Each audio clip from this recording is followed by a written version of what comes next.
Una actividad que tuvo lugar hace unos años, perdón, que alguien entrar, ahí sí, como decía, tuvo lugar en 1783, cuando dos hermanos realizaron una primera demostración de su invento. La idea entonces del globo aerostático comenzó cuando estaban sentados frente a una chimenea y vieron que el humo y la ceniza del papel que se quemaba subía con el calor del fuego. Esto los llevó a pensar cómo podían aprovechar esta cualidad. Entonces, después de realizar varios experimentos, se dieron cuenta de que el aire caliente es más liviano que el frío y por eso es que tiende a subir. Esto los llevó a crear una máquina que les permitía volar con este principio.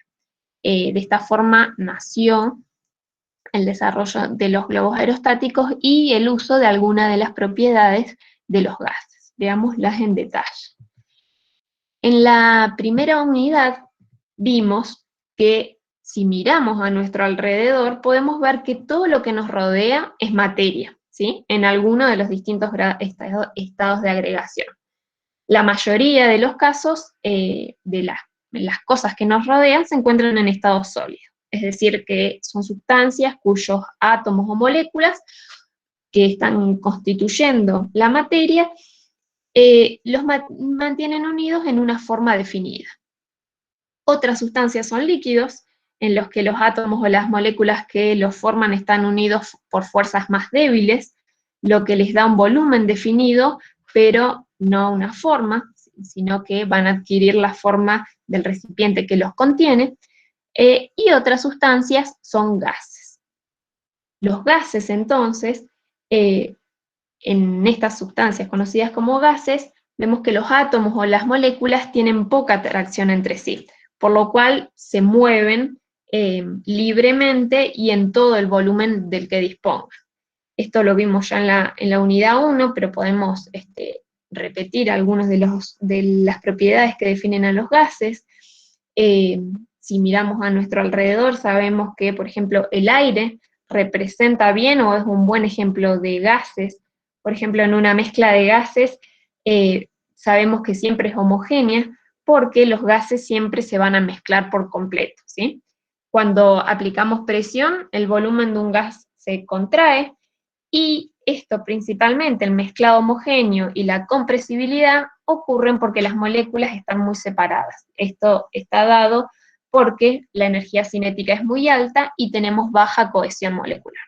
Todo esto lo vimos en la unidad 1, como les decía, pero ampliamos un poquito las propiedades de los gases porque nos vamos a referir a ellos en particular en esta unidad. Bien, entonces, muchas sustancias químicas son gases en condiciones ambientales. De hecho, la atmósfera de la Tierra es una mezcla de gases. Sus componentes mayoritarios son el nitrógeno y el oxígeno, pero también hay cierta concentración de otros gases, ¿sí? Como vemos en esta figura, como el dióxido de carbono, el argón y también agua. En esta figura lo que mostramos son los elementos que se encuentran como gases en condiciones atmosféricas normales, es decir, a 25 grados centígrados y una atmósfera de presión. ¿Qué particularidad ven en esta tabla periódica? Yo les dije que les voy a mostrar los elementos que existen como gases, pero todavía no se los nombré.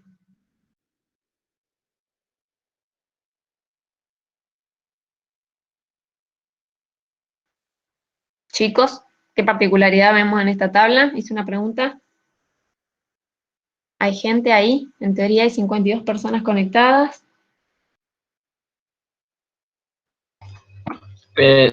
Sería que solamente están marcados en azul los gases. Exactamente, lo que vemos en esta tabla, como decía el título, y como dijo el compañero, que perdón no puedo ver quién es, los elementos que están marcados se encuentran como gases en condiciones normales. Tengan en cuenta, vayan incorporando todos estos términos. Condiciones normales, decimos 25 grados centígrados y una atmósfera de presión. Entonces, ¿qué vemos? El hidrógeno el nitrógeno, el oxígeno, el flúor, el cloro, se encuentran presentes como moléculas diatómicas gaseosas. Y esto va a ser muy importante que lo recuerden porque creo que en la teórica de la clase que viene, cuando empecemos a ver geometría de reacción y cómo se balancean las reacciones químicas, es importante saber que siempre que en una reacción química esté presente alguno de estos elementos, lo va a hacer en forma de una molécula diatómica. Vamos a encontrar en la naturaleza estos elementos como átomos aislados, sino como moléculas diatómicas. Sumado a esto que vemos todos los gases nobles son monoatómicos y también se encuentran en estado gaseoso. Por otro lado, que vemos los compuestos iónicos. ¿Qué compuesto iónico será ese? Más allá de si pueden leer lo que dice abajo de la figurita o no. ¿Qué compuesto iónico es este que apareció acá?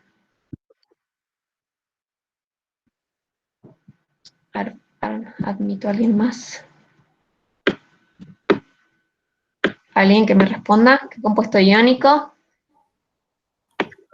¿Cloruro de sodio? ¿Puede ser cloruro de sodio? Cloruro de sodio.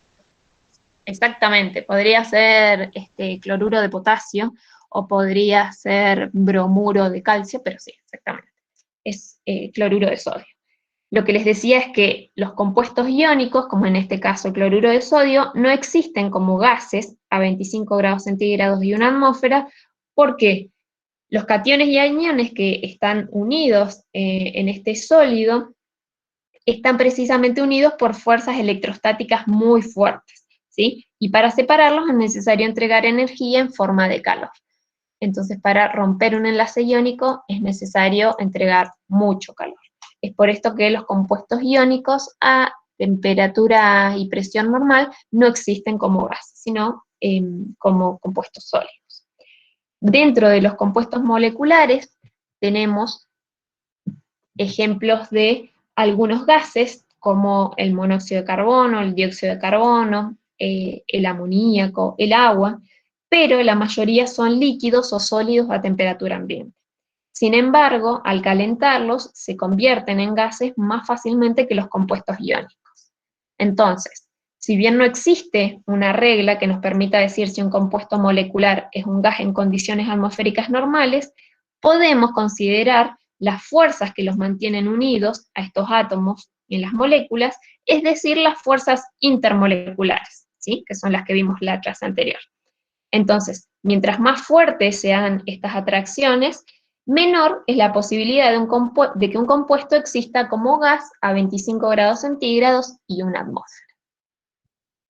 Entonces, vamos a ver que las propiedades de los gases, así como el estado de un sistema, se describen en términos de variables de estado, ¿sí? Acá tenemos, por ejemplo, nuestro sistema de estudio, tenemos un gas encerrado dentro de un recipiente con un peso encima. Vemos que tenemos un manómetro, que es este instrumento que nos sirve para determinar la presión. Si ejercemos una determinada presión, también vamos a ver la variación del volumen y también podemos tomar la temperatura. Precisamente en los parámetros llamados variable de estados se encuentran la presión, la temperatura, el volumen ocupado y el número de moléculas, ¿sí? Vamos a ver que la presión se puede encontrar o definir en distintas unidades, como atmósferas, PSI, milímetros de mercurio, bares, pascales o torricelli. Lo mismo con la temperatura, grados centígrados, Kelvin o Fahrenheit, y lo mismo con el volumen, litros y centímetros cúbicos. Entonces, por ejemplo, veamos este ejemplo. Si tenemos una muestra de gas, va mayor volumen cuando se caliente que cuando se enfríe a la misma presión. Sin embargo, lo que vemos es que en este caso el número de moléculas del gas no cambia, ¿sí? No se modifica. Bien, ¿alguna pregunta? Bueno, ahí se están contestando entre ustedes. Bien, Entonces, veamos estas variables de estado que van a definir nuestro sistema de estudio, ¿sí? Una de las características, entonces, de los gases es que ejercen una presión medible sobre las paredes del recipiente que los contiene. Si pensemos en un sistema en el que podemos medir la presión. Por ejemplo, no sé, pensemos en un globo. Si uno infla un globo o una cubierta, una rueda, ¿qué es lo que vemos? Fíjense, acá tenemos una rueda y la rueda, al imprimirle presión, es decir, al inyectar aire, lo que estamos viendo es que las moléculas imprimen presión sobre las paredes de la rueda. Entonces, al inflar la rueda, es difícil vencer la presión interior. En términos técnicos, la presión se define como la fuerza ejercida por unidad de área. En el sistema internacional, la unidad de la fuerza es el newton y la unidad para la presión es el pascal. Entonces, así como el aire en el globo o en la rueda ejerce una presión, la masa de aire de la atmósfera que presiona hacia abajo contra la superficie terrestre, ¿sí? Si pensamos en este grafiquito, ejerce lo que se denomina presión atmosférica. Entonces, una columna de aire de 1 metro cuadrado de base que se extiende desde la superficie de la Tierra hasta la atmósfera tiene una masa y produce una presión atmosférica de 101,3 kilopascales. Discúlpenme, que sigo admitiendo gente.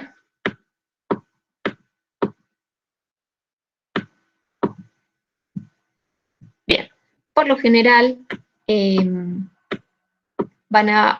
los ejercicios es posible que utilicemos distintas unidades, pero por lo general la unidad de presión la vamos a encontrar en kilopascales.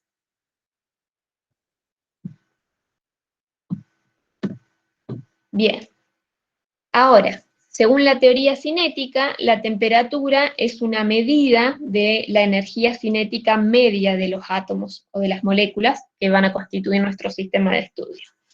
Dado que la energía cinética depende de la velocidad, podemos decir que la temperatura está relacionada con la velocidad media de las moléculas de un gas.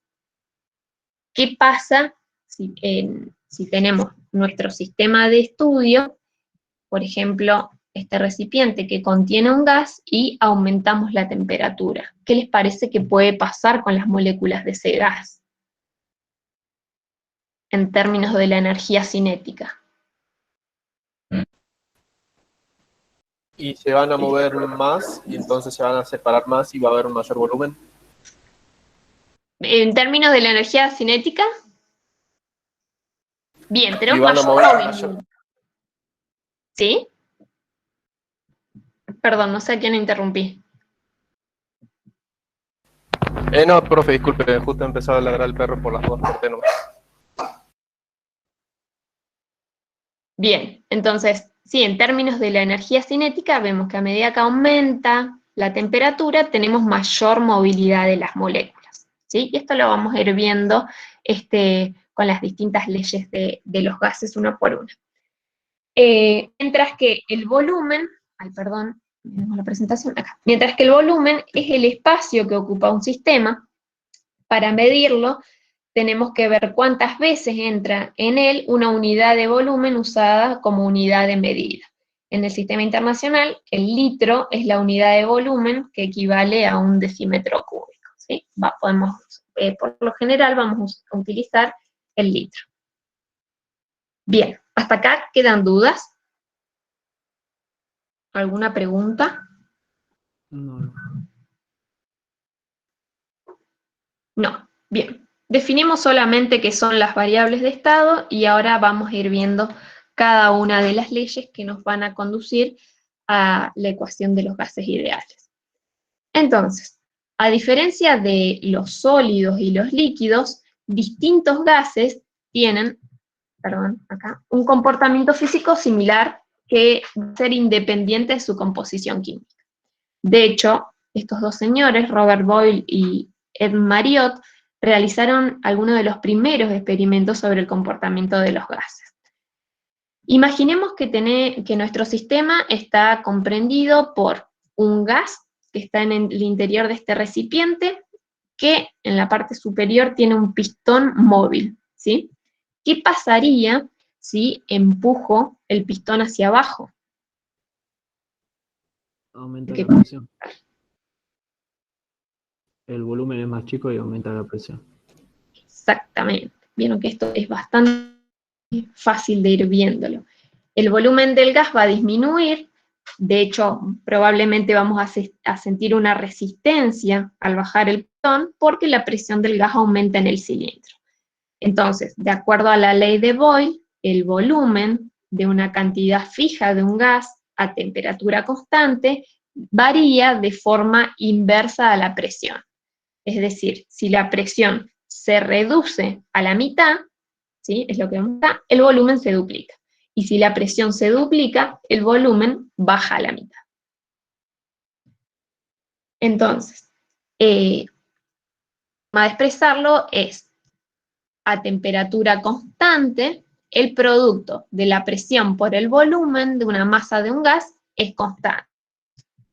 La relación entonces se puede expresar como la ley de Boyle, donde en particular esta K depende de la cantidad, es decir, del número de moles de gas y de la temperatura. O una forma equivalente de la ley de Boyle es la que expresa que a temperatura constante, el volumen que ocupa una masa de gas es inversamente proporcional a la presión aplicada, ¿sí? De hecho, es lo que podemos ver en este grafiquito. Si tenemos en cuenta que estamos hablando de procesos a temperatura constante, hablamos de procesos isotérmicos, la misma temperatura, y lo que vemos es que, fíjense, analicemos esta figura. ¿Qué pasa con este recipiente? Estamos graficando presión y volumen. ¿Qué ocurre en este estado? Pongamos la primera imagen como estado inicial. ¿Qué me pueden decir?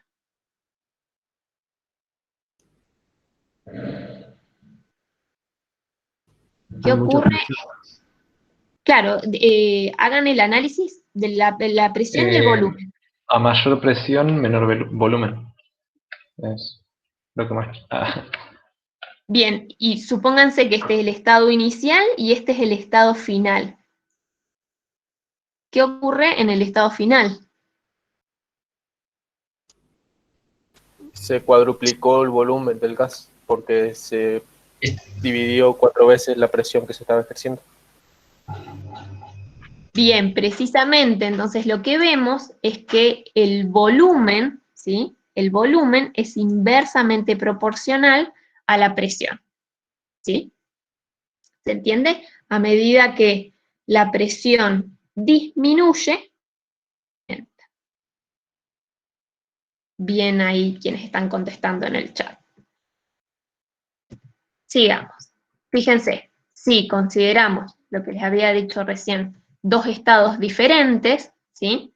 Acá tenemos otro grafiquito con un sistema similar.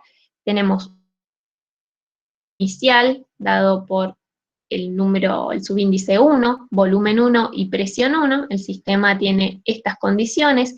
Y en el estado 2, ¿qué ocurrió? El volumen disminuye debido a un aumento de la presión, ¿sí? Tenemos otra pesa más encima de la tapa del recipiente, entonces aumenta la presión, el volumen disminuye.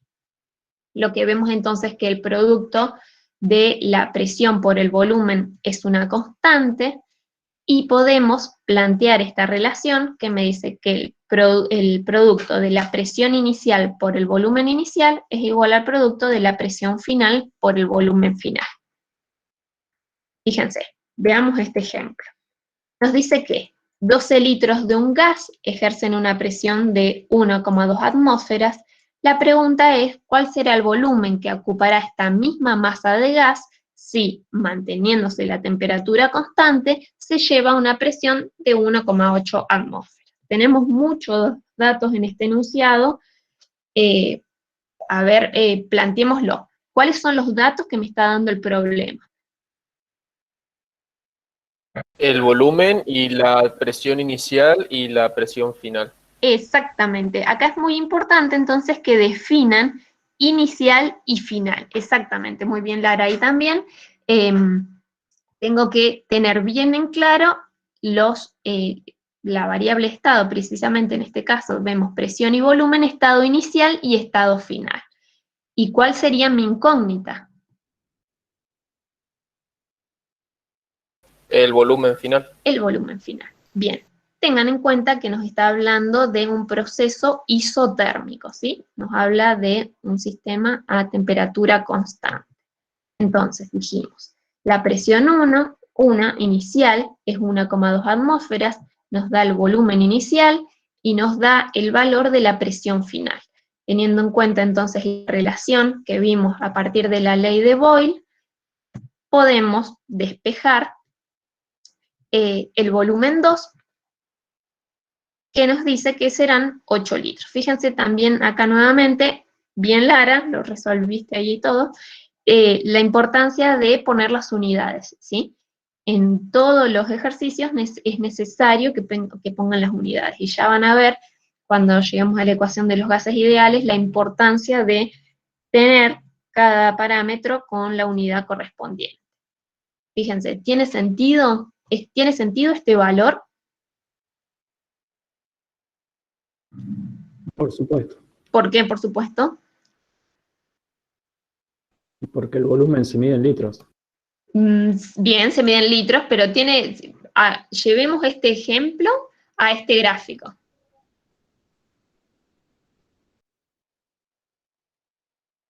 Porque aumentó la presión que se está ejerciendo, entonces el volumen tiene que disminuir. Bien, ¿se entiende? Bien, ahí está. Sí, se entiende. Buenísimo. Sigamos entonces. En sus estudios de presión y volumen, Boyle observó que el calentamiento de un gas causaba una variación del volumen. Posteriormente, estos dos señores, Jacques Charles y Joseph Gay-Lussac, comenzaron a estudiar la expansión de los gases con el aumento de la temperatura. Demostraron que a presión constante, el volumen de una muestra de gas se va a expandir al calentarse y se contrae al enfriarse. De hecho, observaron que, fíjense este gráfico. En esta figura vemos la variación del volumen de una muestra de gas con el cambio de temperatura a presión constante. Cada una de estas líneas representa la variación a una cierta presión. Experimentalmente, el volumen de un gas se puede medir, pero solo en un rango de temperatura, ya que si enfriamos a temperaturas muy bajas, los gases se condensan, se vuelven líquidos, ¿sí? Esto es precisamente lo que está representando esta parte de las líneas continuas. Entonces, al extrapolar todas las líneas, ¿sí? Es decir, si hacemos las proyecciones, todas coinciden con un punto que representa el volumen cero, y este se da a una temperatura de menos 273,15 grados centígrados. Lord Kelvin, precisamente, comprendió el significado de este fenómeno, identificando a esta temperatura, la de menos 273,15 grados centígrados, como el cero absoluto, ¿sí? Entonces, tomando el cero absoluto como punto inicial, se estableció una escala de temperaturas absoluta, que es la escala de Kelvin, donde 1 grado Kelvin es igual en magnitud a 1 grado. Entonces, fíjense, si vemos este grafiquito, tenemos la escala de temperatura en grados Celsius y en grados Kelvin, el cero absoluto, entonces el 0 Kelvin corresponden a menos 273, específicamente menos 273,15 grados centígrados. El hielo o el agua hierve a 100 grados centígrados, que es lo mismo que 373 grados Kelvin. Esto es importante porque hacia donde nos dirigimos, que es la ecuación de los gases ideales, van a ver que la unidad que necesitamos usar para temperatura es la de grados Kelvin, ¿sí? Es muy probable que los ejercicios, la temperatura en los ejercicios esté planteada en grados centígrados y ustedes tengan que hacer la conversión a grados Kelvin. Entonces, nuevamente, si ahora tenemos un gas en un recipiente, nuevamente con un pistón movible, ¿qué pasa si subiéramos la temperatura del sistema al mismo tiempo que permitimos que el pistón se mueva libremente para mantener la presión constante? ¿Qué les parece? Y va a aumentar el volumen del gas, ¿Por qué? porque las moléculas puede ser que se muevan a mayor velocidad, entonces aumenta las fuerzas de repulsión y se desplazan. Tipo, se rechazan más. Es como que se dispersan. Claro. ¿Sí? Perdón, no escuché. Se van a dispersar, entonces el pistón va a tender a subir, a elevarse. Exactamente, el pistón se mueve porque el volumen del gas se expande, y de hecho, de acuerdo con la ley de Charles, lo que vemos es que el volumen de este gas a una presión constante varía directamente con la temperatura absoluta. ¿Qué nos dice esto? Que si duplicamos la temperatura del gas, el volumen también se duplica. Si la temperatura se reduce, el volumen también lo hace. La ley de Charles entonces nos dice que para procesos a presión constante, el volumen es directamente proporcional a la temperatura. Fíjense, veamos este ejemplo. Nos dice, un gas ocupa un volumen de 60 litros medidos a una temperatura de 75 grados. ¿Qué volumen ocupará a 100 grados bajo cero si la presión se mantiene constante? ¿Cuáles son los datos de este problema? El volumen inicial y la temperatura inicial y final. Bien, ¿y cuál es la incógnita? El volumen final. El volumen final. Exactamente. Entonces, podemos verlo en este grafiquito, ¿sí? Tenemos, fíjense, volumen y temperatura, nos está dando en el sistema el volumen inicial, 60 litros, y la temperatura inicial, 75 grados, nos dice que en el estado final la temperatura es de 100 grados bajo cero. ¿Cuál será el volumen?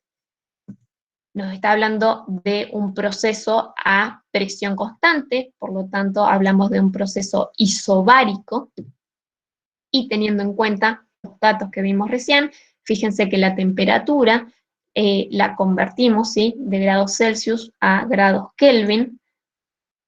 ¿Todos entienden cómo es la conversión de la temperatura de grados Celsius a grados Kelvin?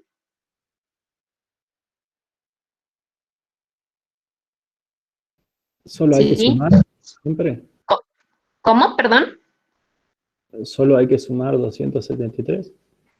Sí, 273,15. Acá está redondeado, pero son 273,15 el ser absoluto. Bien, entonces, de la expresión entre el volumen y la temperatura, simplemente podemos reemplazar los datos y ver que el volumen que ocupará el gas cuando la temperatura sea de 100 grados bajo cero es de, Lara, a ver, que estás haciendo las cuentas ahí, a ver si nos da lo mismo.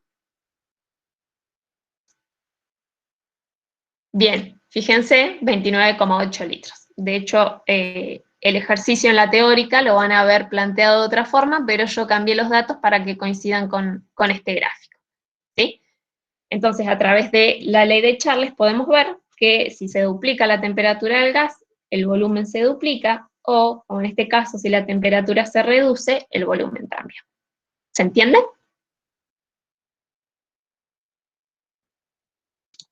Sí, sí. Bien, sigamos entonces. En forma general, si ahora dejamos constante el volumen, lo que vemos es que la presión de un gas es proporcional a la temperatura. Fíjense, tenemos acá un sistema en el cual nuestro gas se encuentra dentro de un recipiente cerrado, sumergido en hielo, y nos dice que está conectado a un manómetro en el que podemos medir la presión, que es de 1 atmósfera. Si ahora mantengo el volumen, pero aumento la temperatura, ¿qué pasa con la presión?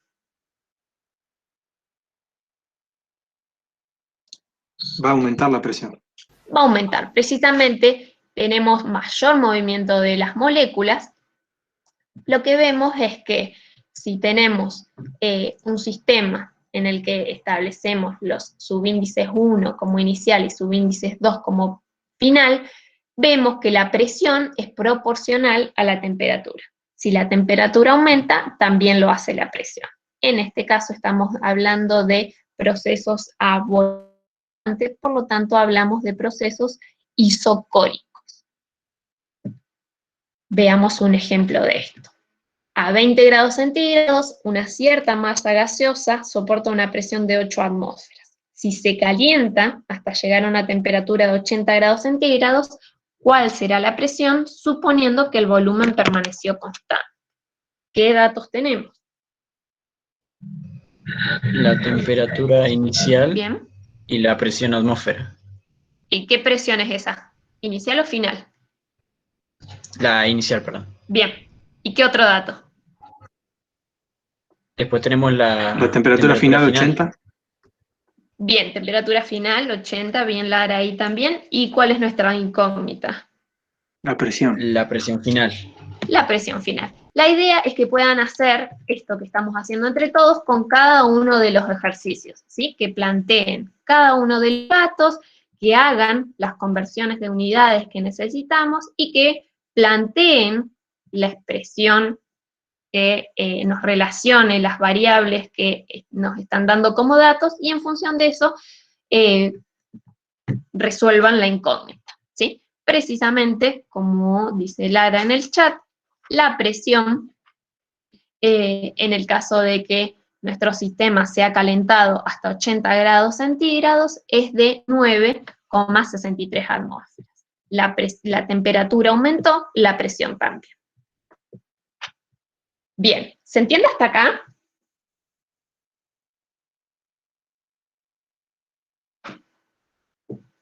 Bien, y van a ver que lo que queda también lo van a entender porque es simple, que podemos visualizar fácilmente. Entonces, hasta ahora vimos que tanto la presión como la temperatura afectan el volumen y por lo tanto la densidad de los gases. Por lo tanto, es conveniente que elijamos temperaturas y presiones normales como punto de referencia para el estudio de los gases. Entonces, internacionalmente se emplea la temperatura y presión normal, eso es lo que significa esta sigla, como 0 grados centígrados o 273 Kelvin y una presión normal de 1 atmósfera. Entonces, si revemos las ecuaciones que estuvimos viendo hasta recién, dijimos que en la ley de Boyle relacionamos presión y volumen a partir de esta expresión, mientras que en la ley de Charles vimos que relacionamos el volumen y la temperatura a partir de esta expresión. Si combinamos estas dos ecuaciones, llegamos a la ley combinada de los gases, la que nos dice que el producto de la presión por el volumen sobre la temperatura en el estado inicial va a ser igual a el producto de la presión por el volumen sobre la temperatura en el estado final. Fíjense, imaginemos que tenemos dos muestras de gas dentro de recipientes como los que veníamos viendo, los cuales son recipientes cerrados que tienen un pistón por encima. Que en el primer recipiente tenemos 1 mol de un gas y en el segundo recipiente tenemos 2 moles de un gas, ambos a la misma presión y temperatura. ¿qué pensamos? El sentido común nos va a decir que el volumen de gas del segundo recipiente es el doble del volumen del primero, ¿sí? Porque acá tenía 1 mol y acá tengo 2 moles. Bien, de acuerdo con la ley de Avogadro, el volumen de un gas ideal a una presión y temperatura fija depende de la cantidad de sustancia, expresada en número de moles. Entonces, si la cantidad de gas se reduce a la mitad, el volumen del gas también. Y si la cantidad de gas se duplica, ocurre lo mismo con el volumen. De hecho, Avogadro postuló que a presión y temperatura constante, el volumen que ocupa un mol de gas se denomina volumen molar normal, y este volumen molar normal es igual a 22,4 litros por mol. De hecho, dijimos que las variaciones de presión afectan los volúmenes, las variaciones de temperatura también, entonces podemos utilizar las leyes de Boyle y Charles para convertir la densidad de los gases a temperaturas y presiones distintas en temperaturas y presiones normales. De hecho, el concepto de volumen molar normal nos dice que en condiciones normales de presión y temperatura, es decir, 273,15 grados Kelvin y una atmósfera, un mol de gas, independientemente de cuál sea, tiene un volumen molar normal de 22,4 litros, ¿sí? Fíjense que en este caso tenemos condiciones normales de presión y temperatura, es decir, 273,15 grados Kelvin o 0 grados Celsius, una atmósfera, y si bien vemos que un mol de argón pesa distinto a un mol de nitrógeno, un mol de helio, el volumen molar normal es el mismo, ¿sí? Independientemente del gas que se trate. Y este es de 22,4 litros. Entonces, hasta acá vimos distintas leyes, la ley de Boyle, de Charles y de Avogadro, donde en la primera dejábamos constante la temperatura y el número de moles y veíamos que el volumen es proporcional a la presión. Si el volumen, fíjense acá de la expresión, si el volumen disminuye, la presión aumenta. Esta P es mayúscula, perdón. Con la ley de Charles dejábamos constante la presión y veíamos que la temperatura es proporcional al volumen. Si la temperatura aumenta, el volumen también. Mientras que con la ley de Avogadro dejábamos presión y temperatura constante, veíamos que el número de moles es proporcional al volumen. Si el número de moles aumenta, también lo hace el volumen. Entonces, estas tres leyes de los gases se combinan, ¿sí? La de Boyle, que nos decía que el volumen es inversamente proporcional a la presión, la de Charles, que nos decía que el volumen es proporcional a la temperatura, y la de Avogadro, que nos dice que el volumen es proporcional al número de moles, se combinan en una ley conocida como la ley combinada de los gases, la cual va a describir la forma en la que el volumen de un gas es afectado por las variaciones en la presión y temperatura y la cantidad de sustancia.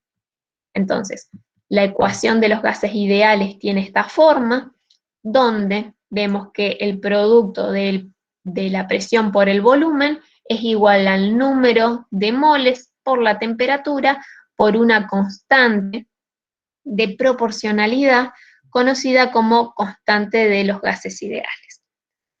¿Se entiende cómo llegamos a esta expresión a partir de las distintas leyes que fuimos viendo a lo largo de la presentación?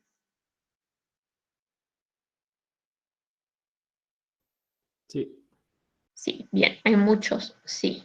No sé si son de ahora, de hace un rato. Sí. Bien, entonces, en particular, fíjense que tenemos acá cada uno de las funciones de estado y nos está dando una unidad, ¿sí? La presión en atmósferas, el volumen en litro, bueno, el número de moles, la temperatura en grados Kelvin. A la constante de proporcionalidad R se la conoce como la constante universal de los gases, y vemos que esta tiene el mismo valor independientemente del gas. El valor entonces de la constante universal de los gases para un mol de cualquier gas, en condiciones normales de presión y temperatura, se determina a partir de esta expresión. ¿Qué les dice esta expresión? ¿A qué les hace recordar esta expresión?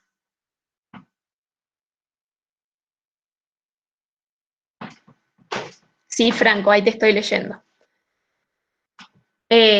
Alguien que me conteste, ¿a qué les hace acordar esta expresión? Lo acabamos de ver recién.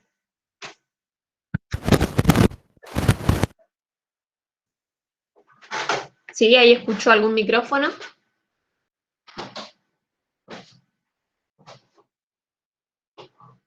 Bien, a la ecuación de los gases ideales, precisamente. Fíjense que lo que estamos haciendo acá es despejar la constante universal de los gases, y fíjense la importancia de poner las unidades. Dijimos la presión, la tenemos en atmósferas, el volumen, como decía Franco, los 22,4 litros del volumen molar normal, los moles y la temperatura en grados Kelvin. Teniendo en cuenta estas unidades, la constante de proporcionalidad R tiene un valor de 0,082 atmósferas litros sobre mol Kelvin. Es importante que en los ejercicios de las guías siempre pongan todas las unidades, ¿sí? Porque si diéramos la presión en alguna otra unidad, por ejemplo, megapascales, ¿sí? Fíjense, la constante universal de los gases tiene un valor de 8,314. Entonces, es necesario que siempre en los ejercicios tengan en cuenta las unidades de cada una de las variables de estado que intervienen en la expresión de los gases ideales. ¿Sí? Exactamente, Ramiro, se nos cambia todo si cambiamos alguna de las unidades. Por eso es sumamente importante que en todos los ejercicios pongan cada variable con su unidad. Así después, si simplificamos, vemos que nuestra incógnita quede en las unidades que corresponden. Bien. Acá en esta diapositiva lo que les voy a mostrar son algunas expresiones que pueden llegar a ser útiles en función de lo que nos pida el enunciado de un ejercicio.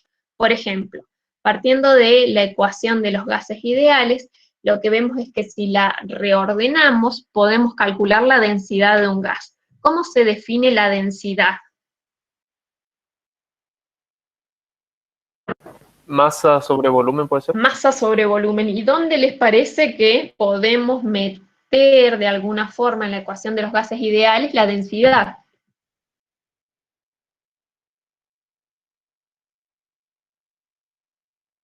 Sí, En la Mirko. ecuación de presión. Perdón, les contesto a Mirko, sí, la J es de Joule. Bien, Puede con el ser número el número de moles tomando como... Exactamente, con el número de moles, ¿sí? La densidad dijimos que es masa sobre volumen. Entonces, en este caso, podemos calcular la densidad, tenemos el número de moles, masa sobre volumen es la densidad. Sabemos que el número de moles lo podemos expresar como la masa en gramos sobre la masa molar del compuesto. Entonces, simplemente fíjense que estoy reemplazando el número de moles que tenía aquí por esta expresión, ¿sí? Entonces me queda la masa en gramos sobre la masa molar por el volumen, es igual a este cociente. Lo que vemos es que la densidad, que la definíamos como masa sobre volumen, es esto, precisamente. Despejo acá la masa molar. Reordenando, nos queda que la masa molar es igual a la densidad por la constante universal de los gases por la temperatura sobre la presión, ¿sí? Fíjense que simplemente fue reordenar las variables y en función del dato que nos dé el ejercicio es posible calcular distintas incógnitas, ya sea la masa molar o la densidad, ¿sí? Puede que un ejercicio nos dé una masa en gramos o nos dé la densidad, pero es posible que calculemos a partir de la ecuación de los gases ideales cualquiera de estas variables. ¿Se entendió? Es simplemente jugar con la ecuación de los gases ideales y ver que el término de densidad también lo podemos incluir. ¿Quedan dudas de esto?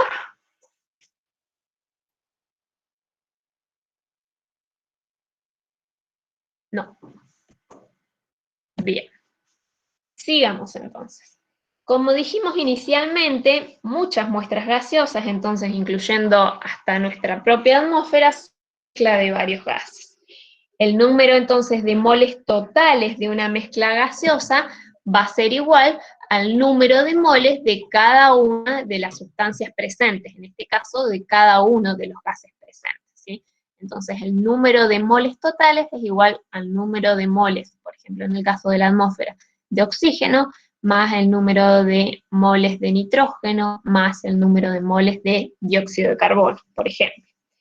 Entonces, teniendo en cuenta la ecuación de los gases ideales, vemos que si despejamos la presión total y sustituimos por el número de moles totales que habíamos definido anteriormente, la presión total nos queda con una expresión de esta forma, ¿sí? La sumatoria del número de moles de cada uno de los gases que forman nuestra muestra por la constante de los gases, por la temperatura, sobre el volumen. Ahora, si aplicamos propiedad distributiva, vemos que la presión total va a ser igual a la sumatoria de las presiones parciales, ¿sí? Esto que vemos acá, que yo remarqué, es la presión parcial, por ejemplo, del oxígeno, ¿sí? El número de moles de oxígeno por la constante universal de los gases, por la temperatura, sobre el volumen. Más, si esto fuera nitrógeno, la presión parcial del nitrógeno, que es el número de moles de nitrógeno por los mismos parámetros que vimos anteriormente, más la presión parcial, por ejemplo, del dióxido de carbono. ¿Sí? Entonces, lo que vemos acá es que esta expresión, ¿sí? Es la presión parcial, o PA, definida en este caso, que estos moles del gas A ejercen sobre el recipiente a una temperatura T, en este caso. Ahora, si reemplazamos estas presiones parciales en la ecuación de presión total, obtenemos la ley de Dalton de las presiones parciales. Esta ley es útil para describir mezclas de gases a presiones moderadas porque nos va a permitir relacionar la presión total medida con la composición de una mezcla. ¿Qué nos dice la ley de Dalton de las presiones parciales? Que la presión total de un sistema es igual a la sumatoria de las presiones parciales de los gases de la mezcla. Fíjense que es muy fácil de deducir la ley de Dalton. Incluso tenemos este grafiquito que nos dice, tengo un sistema en el que tengo hidrógeno. A ver, descríbanme ustedes esta imagen. ¿Qué estoy viendo en esta imagen? Mírenla unos minutitos y díganme, ¿qué tengo acá adentro y cuáles son las variables de estado en este caso?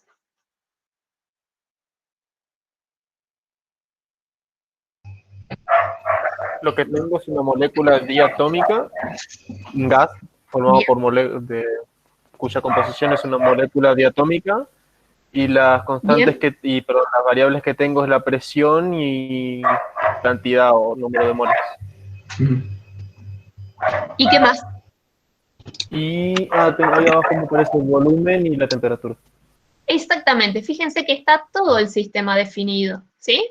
Si se fijan, tengo un recipiente, sí, hidrógeno o moléculas de hidrógeno, tengo un recipiente que está cerrado, que no tiene un pistón, pero tiene pesos, ¿sí? O sea que podemos decir que acá adentro tenemos una cierta presión. De hecho, nos dice que la presión es de 2,4 atmósferas.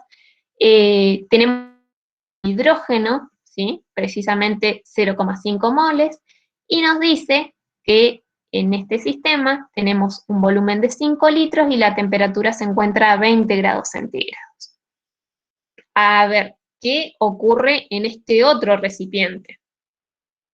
La leo al aire. En el otro recipiente tenemos helio con 1,25 moles de helio, una presión de 6 atmósferas, el recipiente tiene el mismo volumen y se encuentra a la misma temperatura, ¿sí?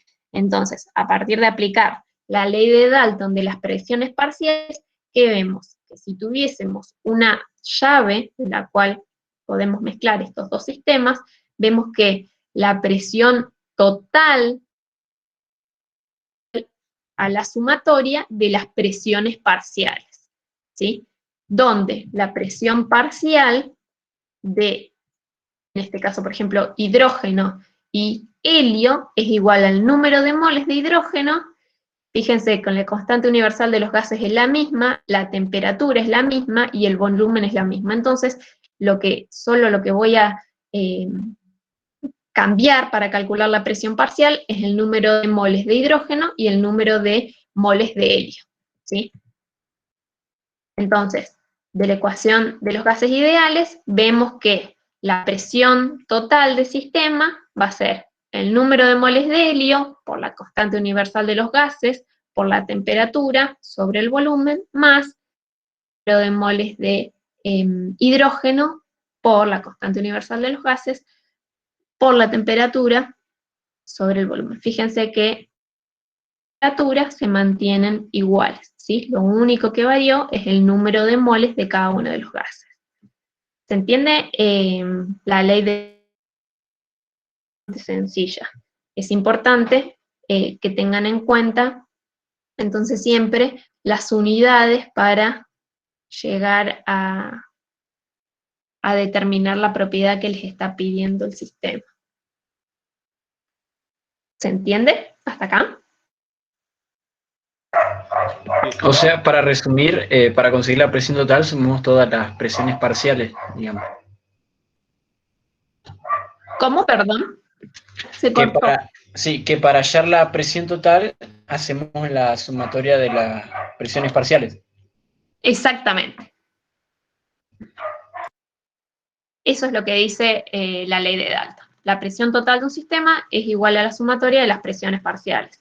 ¿Cómo defino yo las presiones parciales? Como lo vimos anteriormente. El número de cada uno de los gases que forman el sistema, multiplicado por la temperatura, por la constante universal de...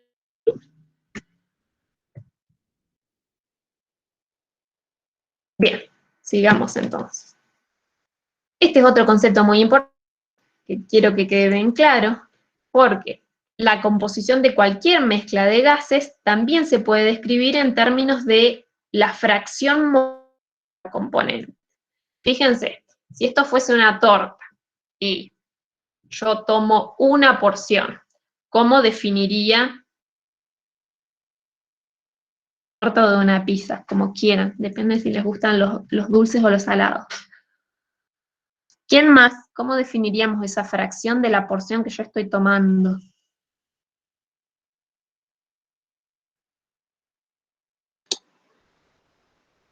Medio pi. En términos de fracciones. Un cuarto. Sí, Lara, te leí, pero a ver, quiero ver si alguien más sabe qué es el término de fracción molar. Exactamente, ¿sí?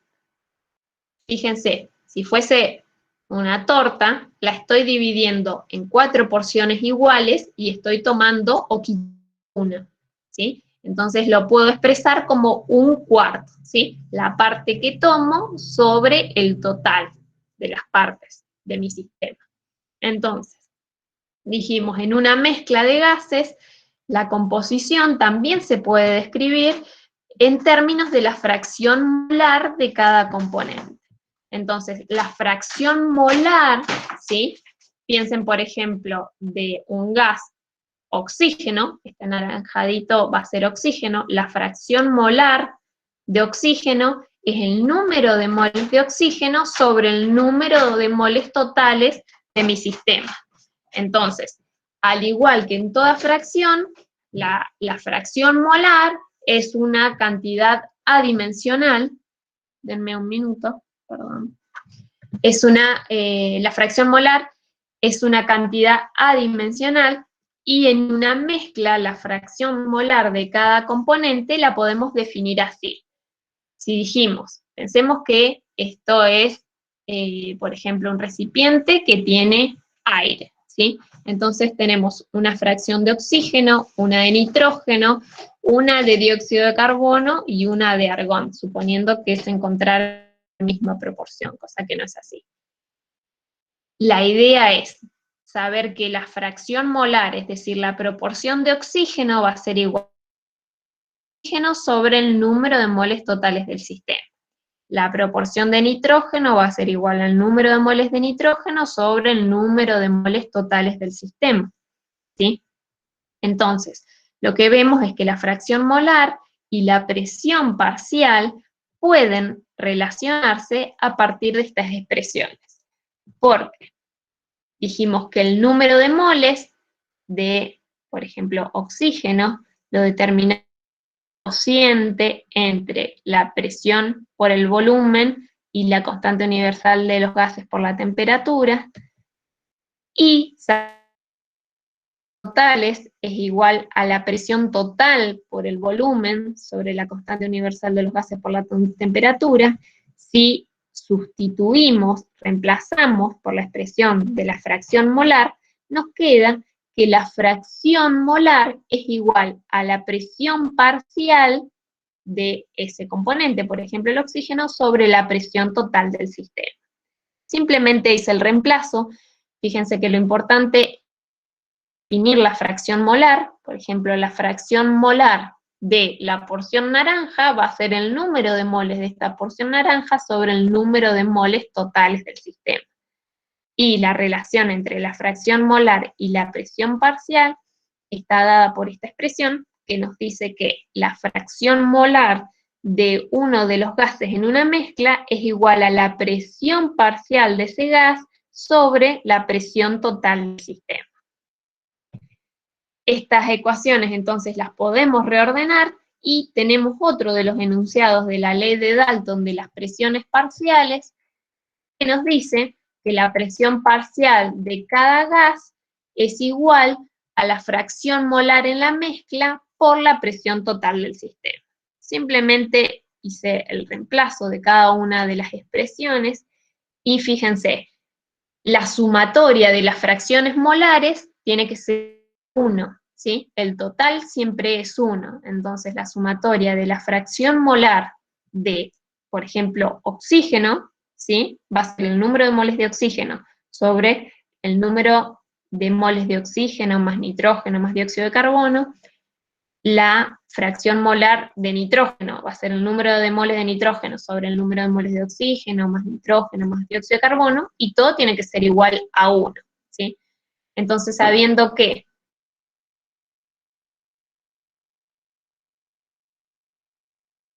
la fracción parcial de nitrógeno, me faltaría la del dióxido de carbono, veo que la presión parcial de cada uno de los gases va a ser igual al producto de la fracción molar, es decir, la proporción de ese gas en la mezcla, multiplicado por la presión total del sistema. Siempre la suma de las fracciones molares es igual a 1, exactamente sumado por Dalton. ¿Se entiende? Lo que hicimos fue expresar la ley de Dalton de las presiones parciales en términos de la fracción molar, ¿sí? La ley de Dalton de las presiones parciales nos decía que la presión, fíjense en este grafiquito, la sumatoria de las presiones parciales. Definiendo la fracción molar, ¿sí? La fracción molar, que es el número de moles de uno de mis gases sobre el número de moles totales del sistema, lo que yo veo es que la presión parcial es igual a el producto de la cantidad de moles de uno de los gases por la presión total. O lo que es lo mismo, fíjense, es igual a la presión parcial sobre la fracción molar. ¿Sí? Es simplemente jugar con las ecuaciones. ¿Se entiende? Cuánta cordialidad en el chat. ¿Se entiende lo que estamos viendo? Bueno, Juan, sí, si me pide entrar Ramiro, lo habilitamos, no hay problema. Clarísimo, buenísimo. Espero que para todos siga quedando clarísimo. Bien, sigamos entonces. Entonces, hasta ahora describimos el comportamiento de los gases en términos de las ecuaciones que nos llevaron a... Entonces, lo que vemos es que la razón del comportamiento de los gases se explicó hace más de un siglo mediante el modelo que le da nombre a nuestra teórica de hoy, que es la teoría cinética molecular. Esta teoría afirma que al disminuir el volumen de un gas, manteniendo la temperatura constante, se incrementa el número de colisiones de las moléculas en la pared del recipiente, por lo tanto la presión aumenta. También nos dice que a medida que aumenta la temperatura, también aumenta el gas, y el volumen era lo que vimos definido por la ley de Charles. A medida que aumenta el número de moles de uno de los gases, se incrementa el volumen, y que independientemente de la identidad de la molécula que estemos analizando, siempre que mantengamos la temperatura y el volumen constante, no va a haber efecto en la presión del sistema. Entonces, precisamente la teoría cinético-molecular de los gases nos define cada una, o la razón del comportamiento de los gases que vimos a partir de cada una de las leyes, ¿sí? De Boyle parciales. Lo que vamos a hacer ahora entonces es ver cómo las leyes de estos 5 postulados de la teoría cinética molecular. Fíjense, la ley de Boyle dijimos inversamente proporcional al volumen. La presión entonces del gas nos habla de el número y la fuerza de las colisiones entre las partículas del gas y las paredes de un recipiente. Entonces, ¿qué vemos en esta animación y en este gráfico? Cuanto más chico es el volumen de un sistema, más apretadas van a estar las partículas y por lo tanto mayor es la frecuencia de los choques o de las colisiones, y es por esto que la presión aumenta a medida de que el volumen disminuye, ¿sí? Es lo que estamos viendo en esta animación. Entonces, en términos de la teoría cinético-molecular, que nos habla acerca de las moléculas, lo que vemos es que manteniendo el número de moles constante y también la temperatura, cuanto chico es el volumen, las partículas están más apretadas, chocan más, por lo tanto, la presión del sistema aumenta. Con la ley de Charles hemos dicho que el volumen era proporcional a la temperatura. Como la temperatura es una medida de la energética de las partículas, cuanto mayor será la temperatura, más rápido se van a mover las partículas de gas, y más espacio entonces necesitan para moverse. Es por esto que vemos que el volumen aumenta a medida que lo hace la temperatura. Vemos la proporcionalidad entre volumen y temperatura definida por la ley de Charles, y acá también expresados en términos de la teoría cinético-molecular. A medida que la temperatura aumenta, ¿qué pasa con las moléculas? Se mueven cada vez más rápido, es lo que habíamos visto en una de las primeras animaciones, por lo tanto el volumen del sistema también aumenta.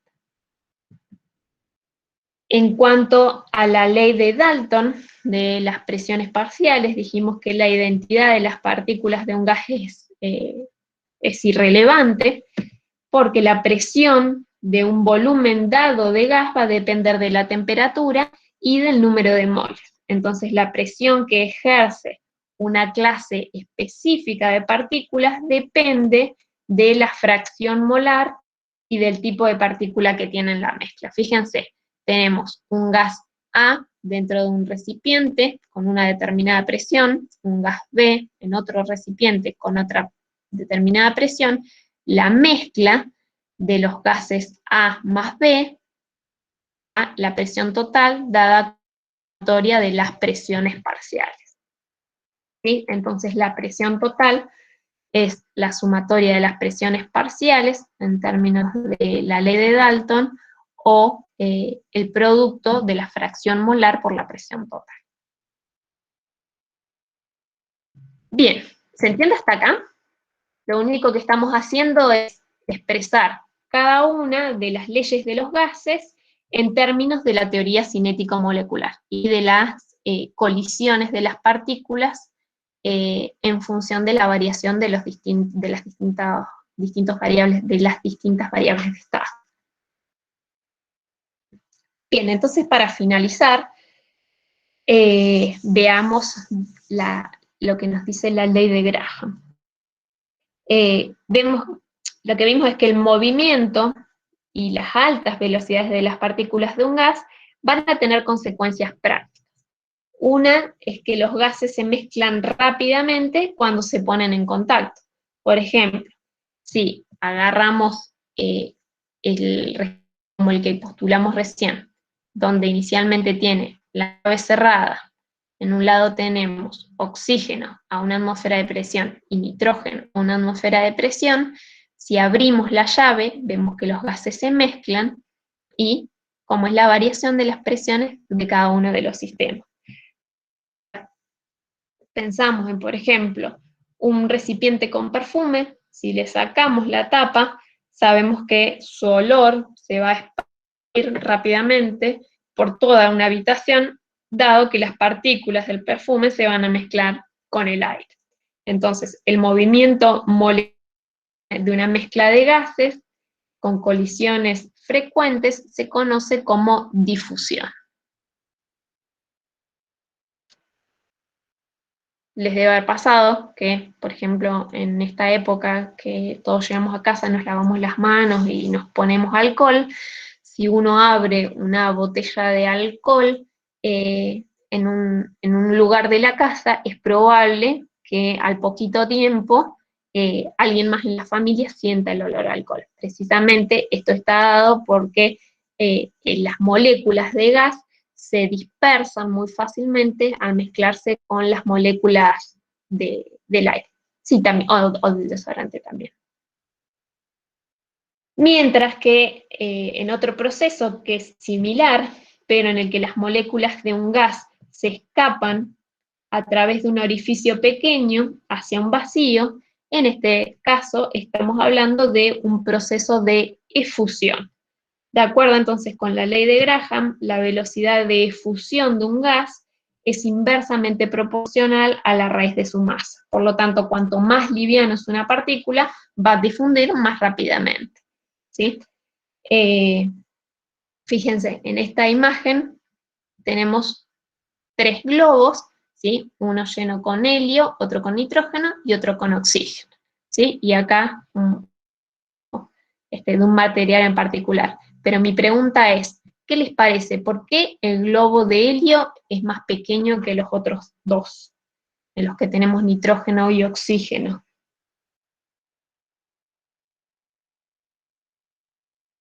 ¿A alguien se le ocurre? Teniendo en cuenta el fenómeno de efusión, que es también el que vemos acá. Puede ser que como el helio puede ser que sea más liviano que el oxígeno y el nitrógeno, por lo tanto la efusión va a ser más rápida, entonces el globo se desinflaría más rápido, por así decirlo. Exactamente, no sé quién está hablando, pero es lo que sucede, ¿sí? El helio es una molécula muy liviana, entonces sale por efusión por los poros del globo, ¿sí? Es por eso que hay globos como este de otro material, precisamente para que el gas no salga por los poros muy pequeñitos. Nuevamente acá tenemos cada uno de estos procesos de efusión y de difusión.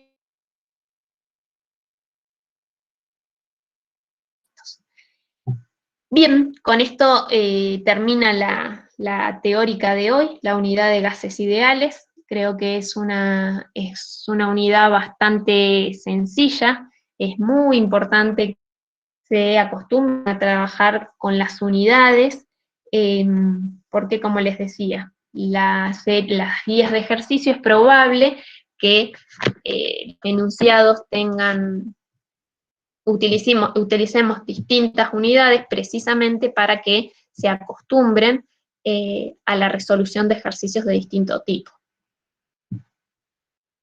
Pero fíjense que